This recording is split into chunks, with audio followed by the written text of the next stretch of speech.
क्या हो अगर एक लंबी और खुशहाल जिंदगी का राज किसी सुपरफूड में नहीं है, या किसी सुबह 5 बजे वाली मुश्किल रूटीन में नहीं, और ना ही किसी अरबपति की मॉर्निंग रिचुअल में। क्या हो अगर ये राज बस एक बहुत ही सिंपल सी चीज हो, सुबह उठने की एक वजह।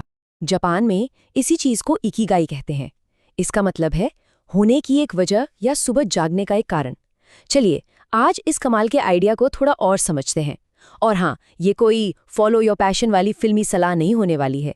ये बहुत प्रैक्टिकल होगी, जिसे असल जिंदगी में लागू किया जा सकता है। तो इकिगाई को अक्सर इन 4 चीजों का एक कॉम्बिनेशन माना जाता है। ये इसकी सबसे पॉपुलर समझ है। चलिए देखते हैं।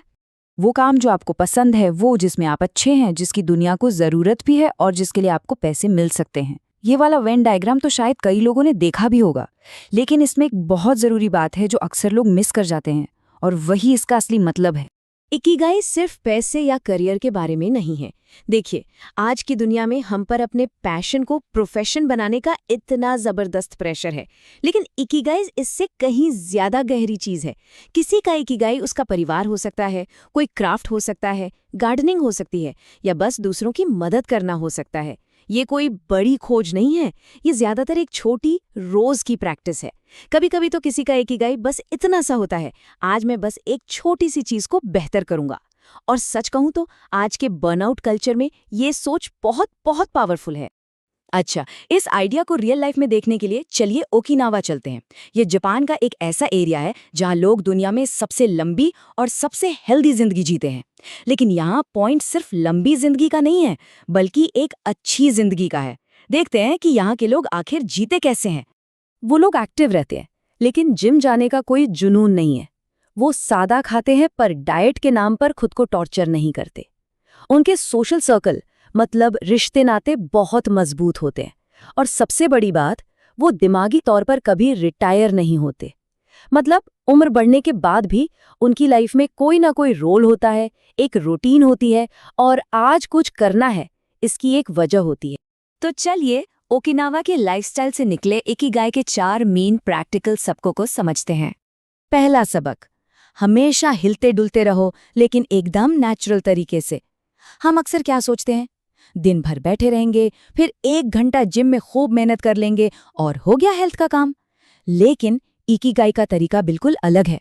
वो कहता है, मूवमेंट को वर्कआउट मत बनाओ, उसे जिंदगी का हिस्सा बनाओ। चलना फिरना, स्ट्रेचिंग, घर के काम, बागवानी, ये सब दिन भर की छोटी छोटी हलचलें हैं। यहाँ पे इंटेंसिटी कम है, पर कंसिस्टेंसी बहुत ज्यादा है। और ये लाइन याद रखने लायक है, कंसिस्टेंसी हमेशा इंटेंसिटी को हरा देती है। क्यों? क्योंकि इंटेंसिटी 1 हफ्ते रहती है, फिर छूट जाती है, लेकिन कंसिस्टेंसी दशकों तक चलती है। तो एक परफेक्ट प्लान खोजने के बजाय बस अपनी डेली रूटीन में थोड़ी और हलचल को शामिल करें।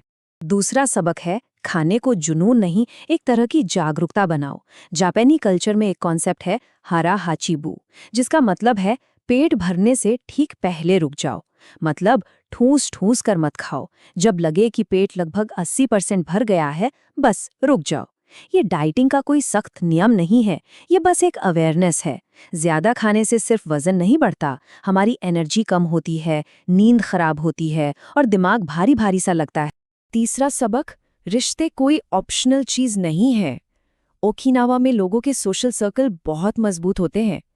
आज की डिजिटल दुनिया में हम इमोशनली अकेले होते जा रहे हैं। ऑनलाइन हजारों कनेक्शंस हैं, पर जब बात करने की जरूरत होती है तो कोई नहीं होता। स्ट्रेस का सबसे बड़ा तोड़ क्या है? असली जुड़ाव, रियल कनेक्शंस।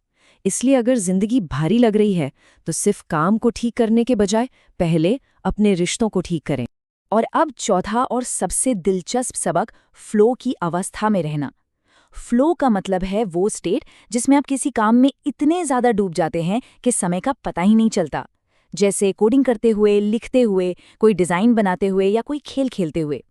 ये एक तरह से मेडिटेशन जैसा ही है, लेकिन इसका एक आउटपुट भी होता है।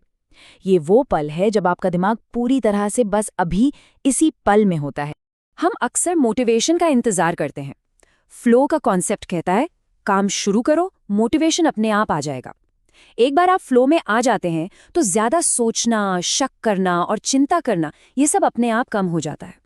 तो खुद से पूछिए, वो कौन सी चीज है जिसमें फ्लो आता है, भले ही अभी आप उसमें बिल्कुल नए हों, जिस काम में फ्लो आता है वही आपके इकिगाई का एक बहुत मजबूत सिग्नल हो सकता है। तो अब सवाल ये है कि इन सभी सबकों को थ्योरी से प्रैक्टिस में कैसे लाया जाए। चलिए देखते हैं। ज्यादातर लोग मकसद को एक खजाने की खोज की तरह देखते हैं। एक दिन मुझे मेरा मकसद मिल जाएगा और जिंदगी सेट हो जाएगी। लेकिन इकिगाई का विचार बिल्कुल अलग है। वो कहता है कि मकसद एक दिन में मिलता नहीं है, मकसद समय के साथ बनता है। आप छोटे छोटे मीनिंगफुल काम बार बार करते जाते हैं और मकसद अपने आप डेवलप होता जाता है। अगर कोई खोया हुआ महसूस कर रहा है तो एक परफेक्ट मास्टर प्लान बनाने का प्रेशर लेने की कोई जरूरत नहीं है। बस एक छोटी सी दिशा चुने जो थोड़ी सी भी सार्थक लगे। अब एक सिंपल सी एक्सरसाइज, इन 4 सवालों के जवाब लिखने की कोशिश करें। पहला, कौन सा काम करते हुए मेरे लिए समय जैसे गायब हो जाता है। दूसरा, मैं नेचुरली किस चीज़ में अच्छा हूं या जल्दी सीख जाता हूं। तीसरा, लोग मुझे अक्सर किस चीज़ के लिए थैंक यू बोलते हैं।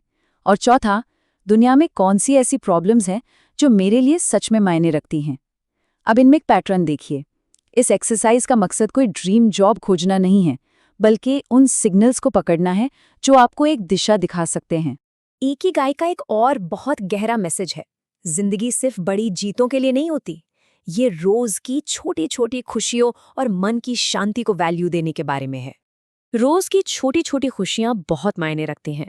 एक शांति से किया गया नाश्ता, थोड़ी देर टहलना, ध्यान लगाकर किया गया कोई काम, एक अच्छी बातचीत या किसी स्किल में सिर्फ 1% का सुधार। हम अक्सर सोचते हैं कि बड़ी बड़ी उपलब्धियां हमारे अंदर के खालीपन को भर देंगी, लेकिन खालीपन मीनिंग से भरता है, स्टेटस से नहीं। इकिगाई कहता है, एक ऐसी जिंदगी बनाइए जहां रोज जीना सार्थक लगे।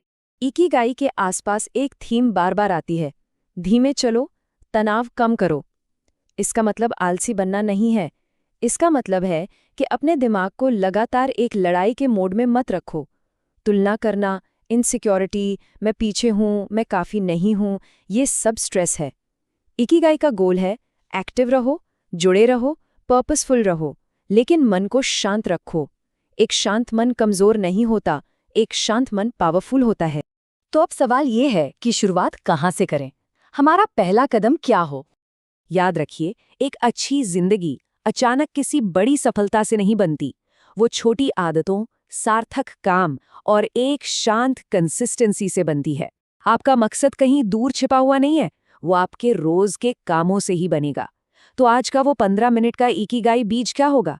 क्योंकि असली राज इकिगाई खोजने में नहीं है, राज इकिगाई जैसी जिंदगी जीने में है।